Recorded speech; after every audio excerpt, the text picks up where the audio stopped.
Sastra channel நேயர்களுக்கு நமஸ்காரம். அனுதினம் ஆனந்தம் நிகழ்ச்சியில் உங்கள் அனைவரையும் சந்திப்பதில் மிக்க மகிழ்ச்சி.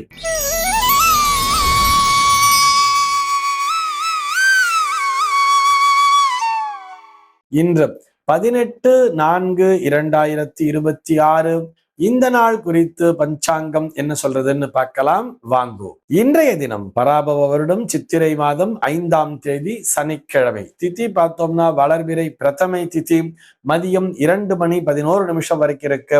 அதனைத் தொடர்ந்து வளர்பிறை த்விதியை திதியானது வந்து விடுகிறது. இன்னைக்கு நட்சத்திரம் பார்த்தோம்னா அஸ்வினி நட்சத்திரம் காலை 9:41 வரைக்கும் இருக்கு. அதனைத் தொடர்ந்து பரணி நட்சத்திரம் என்பதும் வந்து விடுகிறது. இந்த நாள் முழுவதுமே ஒரு சித்தயோகம் கூடிய நாளாக அமைந்திருக்கிறது.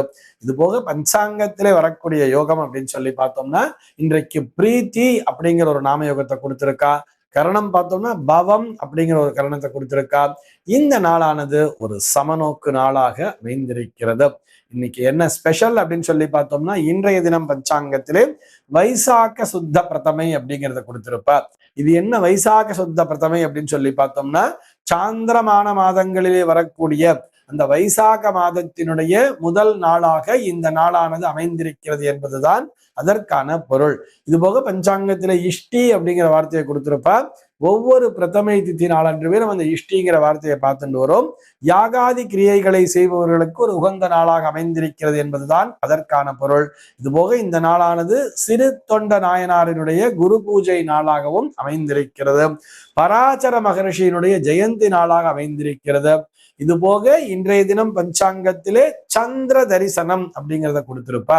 சந்திர தரிசனம் சரியாக மாலை 6:18 முதல் 7:21 வரையில் அந்த மேற்கு திசையிலே நாம் சந்திரனை பிறை சந்திரனாக தரிசிக்க முடியும். இது போக இன்றைய தினம் பஞ்சாங்கத்திலே திதி துவயம் அப்படிங்கிறத கொடுத்திருப்பார். இது என்ன திதி துவயம் அப்படின்னு சொல்லி பார்த்தோம்னா இன்றைய தினமே 2 திதிகள் ஒன்றாக இணைகின்றன. பிரதமை திதியும் த்விதியை திதியும் ஒன்றாக இணைகின்றன.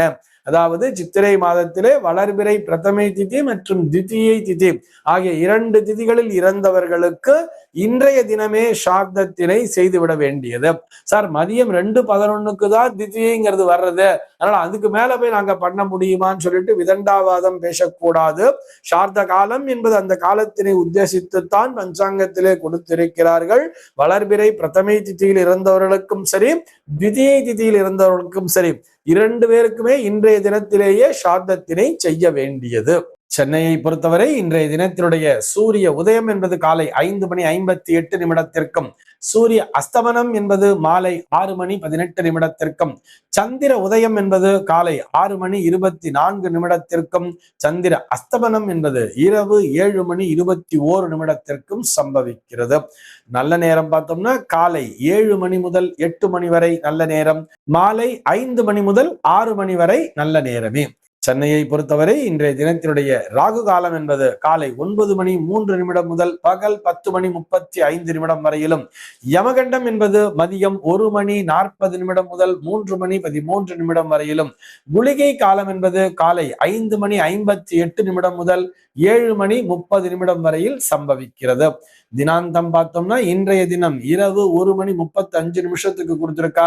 சூலம் பார்த்தோம்னா இன்றைக்கு கிழக்கே சூலம் காலை 9:15 வரை அந்த சூல தோஷம் என்பது உண்டு. அதற்குரிய பரிகாரமாக தயிர் அறிந்துவிட்டு கிழக்கு திசையை நோக்கி பயணிக்கலாம் அப்படிங்கிறதையும் சொல்லி இருக்கா. இன்றைய தினத்தினுடைய ஆன்மீக தகவலாக, இதை ஆன்மீக தகவல்னு சொல்றதை விட ஜோதிட தகவல் அப்படின்னு தான் சொல்லணும். ஒவ்வொரு சனிக்கிழமை நாளுமே நம்ம மெடிக்கல் அஸ்ட்ராலஜி அப்படிங்கிற தலைப்புல பார்த்துட்டு வரோம் இல்லையா. அந்த வரிசையில இன்னைக்கு என்ன பார்க்க போறோம்னு சொல்லி பார்த்தோம்னா இந்த ப்ளூடூத் அப்படிங்கிறத யூஸ் பண்றா இல்லையா, இது எந்த அளவிற்கு நன்மை, அதாவது ஜோதிடவியல் ரீதியாகவும் அதனை பார்க்க போகிறோம். ப்ளூடூத் மாத்திரமல்ல, அதாவது இந்த மொபைல் போன்ஸ் எல்லாம் யூஸ் பண்றா இல்லையா, இது நன்மை. அதாவது மொபைல் போன்ஸ் யூஸ் பண்றதுங்கிறது நம்முடைய அத்தியாவசிய தேவையாக ஆகிவிடுகிறது. ஆனா என்ன பண்றா அப்படிங்கிறத நம்ம யோசிக்க வேண்டியதா இருக்கு. அதாவது சமீப காலமாக திடீர் மரணங்கள் அப்படிங்கிறதுலாம் நடந்துட்டே இருக்கு. நிறைய பாக்குறோம். நம்ம முகநூல்ல கூட நிறைய பேரை நம்ம ஆர்ஐபின்னு போட வேண்டியதா இருக்கு. எல்லாருக்குமே ராம் ராம்னு போடுறோம், அவருடைய ஆன்மா சாந்தி அடையட்டும்னு போறோம்னு சொல்லி பார்த்தா மிகவும் நல்ல மனிதர்கள், எந்த விதமான தீய பழக்க வழக்கமும் இல்லாதவர்கள், உடம்புல சுகர் கிடையாது, பிபி கிடையாது, எல்லாமே நல்லா இருக்கு. ஆனா திடீர்னு 35 வயசுல செத்து போயிட்டா, 36 வயசுல செத்து போயிட்டா, அவங்களுடைய குழந்தைகள்லாம் அப்பா செத்து போனது கூட தெரியாம விளையாடிட்டு இருக்கா அப்படிங்கிறதெல்லாம் பார்க்கும் பொழுது நம்மையும் அறியாமல் பகீர் அப்படின்னு ஒரு எண்ணம் வருகிறது அல்லவா? ஏன் எதற்குன்னு ஆராய்ச்சி பண்ணி பார்த்தா இவர்கள் அனைவருக்குமே அந்த மூளைச்சாவு என்பதும் நடந்திருக்கிறது. மூளைச்சாவுன்னு சொன்னா ஏதோ பிரெயின் டேமேஜ்னு சொன்னா ஏதோ கீழே விழுந்து அடிபட்டுடுச்சோ அல்லது ஏதோ ஒரு ஆக்சிடென்ட் ஆயிடுச்சோ அப்படிங்கிற மாதிரி இல்லாம திடீர்னு பார்த்தா அவர்கள் அப்படியே மயங்கி விழுகிறார்கள். அந்த என்னன்னு போய் ஸ்கேன் பண்ணி பார்த்தா தலையில பிரெயின் அப்படியே கொலாப்ஸ் ஆயிருக்கு அப்படிங்கிற மாதிரிலாம் சொல்றா. பிரெயின் நரம்பு ஏதோ ஒன்று வெடிச்சிருச்சு, ஒரு நரம்பு வெடிச்சிருச்சு அப்படிங்கிற மாதிரிலாம் சொல்றா. இதற்கான காரணம் என்னன்னு கேட்கும்போது நம்ம ஒரே வார்த்தையில ஸ்ட்ரெஸ், ப்ரெஷரு அப்படிங்கிற மாதிரிலாம் சொல்லிக்கலாம். அதனால அது போன்ற ப்ரெஷர், ஸ்ட்ரெஸ் எல்லாம் இல்லாதவாள் கூட இது மாதிரி நடக்குதுன்னா இப்பதான் ஆராய்ச்சி நம்ம பண்ண வேண்டியதா இருக்கு. என்ன பண்றா இவாள்லாம் பார்த்தோம்னா, இரவிலே உறங்கும் பொழுது அந்த தலைமாட்டிலேயே ஏதோ சாவியை வச்சுட்டு தூங்குற மாதிரி. நிறைய பேர் அந்த நாள்லாம் பார்த்தா வீட்டுல கேஷ் பாக்ஸை பூட்டிட்டு அந்த பீரோ எல்லாம் போட்டு சாவியை கொண்டு போய் தலைகாணி அடியில வச்சுன்னு தூங்குவா, திருட திருடிடக்கூடாது அப்படிங்கிறதுக்காக. ஆனா இவர்கள் தலைமாட்டிலேயே கொண்டு போய் இந்த அலைபேசியை வைத்துக் கொள்கிறார்கள், இந்த செல்போனை வச்சுக்கிறார். அதுவும் என்ன பண்றாங்கன்னா நைட்ல எனக்கு வாட்ஸ்அப் மெசேஜ் வரும், நோட்டிபிகேஷன்ஸ் வரும்னு சொல்லிட்டு அந்த நெட் ஆஃப் அப்படிங்கிறதையும் பண்றதில்லை. பொதுவா நெட் ஆஃப் பண்ணலைன்னா கூட அந்த அலைபேசிக்குன்னு ஒரு ஃப்ரீக்குவன்சி அப்படிங்கிறது இருக்கும் தானே. அந்த ஃப்ரீக்குவன்சி அந்த டவர்ல இருந்து அதுக்கு வந்துட்டே தானே இருக்கும். அதுல ஒரு ரிசீவர் அப்படிங்கிறத வச்சிருக்கா, டிரான்ஸ்மிட்டர் அப்படிங்கிறதையும் வச்சிருக்கா. இதன் மூலமாக அந்த கதிர்வீச்சு என்பது இயங்கி கொண்டுதான் இருக்கும். அதுலயே நெட் ஆன் பண்ணி வச்சிருந்தா அப்படின்னு சொன்னா, இன்டர்நெட் ஆன் பண்ணி வச்சிருக்கான்னு சொன்னா கண்டிப்பாக அதுல இன்னமும் அந்த ஃப்ரீக்வன்சிங்கிறது ரொம்ப அதிகமாக இருக்கும். இப்ப இந்த ப்ளூடூத் அப்படிங்கிற ஒரு விஷயத்துக்குள்ள வரும். இந்த ப்ளூடூத் அப்படிங்கிறது பார்த்தோம்னா ஒரு ஒயர்லெஸ் ஸ்பீக்கரா நம்ம யூஸ் பண்ணிட்டு இருக்கோம். ஒரு ஒயர்லெஸ் ஸ்பீக்கரா யூஸ் பண்ணும்பொழுது அதன் வழியாக கூட நம்முடைய காதுகளிலே இந்த ரேஸ் அப்படிங்கிறது பாஸ் ஆகின்றதாலே இருக்கும். சார் இதெல்லாம் ஏற்கனவே டெஸ்ட் பண்ணிட்டா, டாக்டர்ஸ்லாம் சர்டிஃபை பண்ணிட்டா, இதுல வரக்கூடிய ரேஸ் அந்த அளவுக்கு பாதிக்காதுன்னு சொல்லியிருக்காங்கன்னா அதுல கூட அளவுக்கு மிஞ்சினால் அமிர்தமும் நஞ்சு என்பதை போல இவர்கள் எப்ப பார்த்தாலும் 24 ஹவர்ஸுமே பார்த்தோம்னா அந்த ப்ளூடூத்தை போட்டுண்டே இருக்கா. இந்த ப்ளூடூத்தின் மூலமாக கூட நமக்கு பிரச்சனைகள் வரலாம். காதுகள் பாதிக்கலாமே தவிர மூல நரம்பெல்லாம் பாதிக்காது சார். நம்ம விதண்டாவாதம் வேணா பேசலாம். இந்த தலைமாட்டுக்கு கீழே போன் வச்சுட்டு இருக்கிறதும் தப்புதான். தேவையில்லாம ப்ளூடூத் எடுத்து மாட்டிக்கிறதும் தப்புதான். ப்ளூடூத்துங்கிறது எப்போ ஏதோ ஒரு அவசரம் நம்ம கைகள்லாம் இயங்கிட்டு இருக்கு, அந்த நேரத்துல அவசரமா தேவைக்கு மட்டும்தான் அந்த கண்டுபிடிப்பினை வைத்திருக்கிறார்களே தவிர சாதாரணமா இந்த காலத்து குழந்தைகள் நான் அதுல பாட்டு கேட்கிறேன், அதுல சினிமா பாட்டு கேட்கிறேன், எனக்கு பிரைவசி வேணும், நான் போன் பேசுறதுக்காக வச்சிருக்கேன், நான் பேசுறது யாருக்கும் கேட்க கூடாதுங்கிறதுக்காக எல்லாம் ப்ளூடூத் ஆன் பண்ணி வச்சுக்கிறார். இதன் மூலமாக இவர்கள் தங்களுக்கு தாங்களே வியாதியை தேடிக்கொள்கிறார்கள். இந்த ப்ளூடூத் அப்படிங்கிறதுக்கான பெயர் காரணம் சொல்லி பார்த்தோம்னா இது எங்கேருந்து டிரைவ் ஆயிருக்குன்னு சொல்லி பார்த்தோம்னா ஹெரால்டு ப்ளூடூத் அப்படிங்கிற ஒரு நபரினுடைய பெயரிலிருந்து தான் இது டிரைவ் ஆயிருக்கு. இந்த ஹெரால்டு ப்ளூடூத்துங்கிறத இதை கண்டுபிடிச்சுக்காரன்னு கேட்டா நிச்சயமா இல்லை. அவருக்கு இதுக்கும் சம்பந்தமே கிடையாது.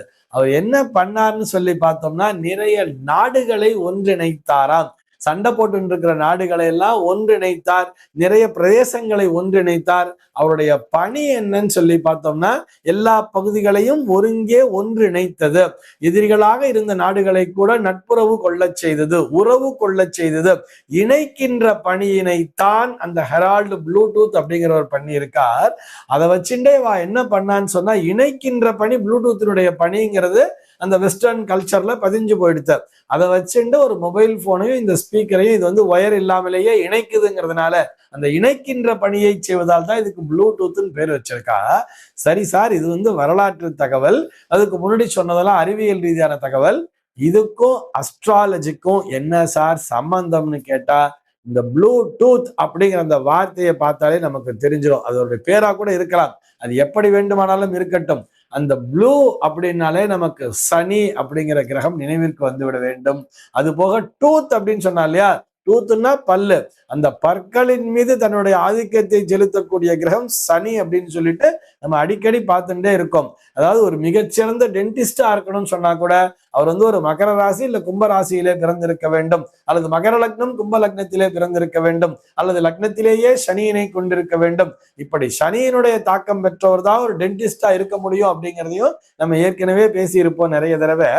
ஆக இந்த ப்ளூடூத் அப்படிங்கிற வார்த்தை முழுக்க முழுக்க சனி என்கின்ற கிரகத்தை தான் அது நினைவூட்டுகிறது. ஆக இந்த ப்ளூடூத்தை காதுல போட்டு இருந்தோம்னு சொன்னா, எப்ப பார்த்தாலும் அதை காதிலே வச்சுட்டு இருக்கோம்னு சொன்னா, நாமளா அந்த சனியனை புடிச்சு காதுக்குள்ள விட்டுக்கிறோம் அப்படிங்கிறது தான் அர்த்தம்.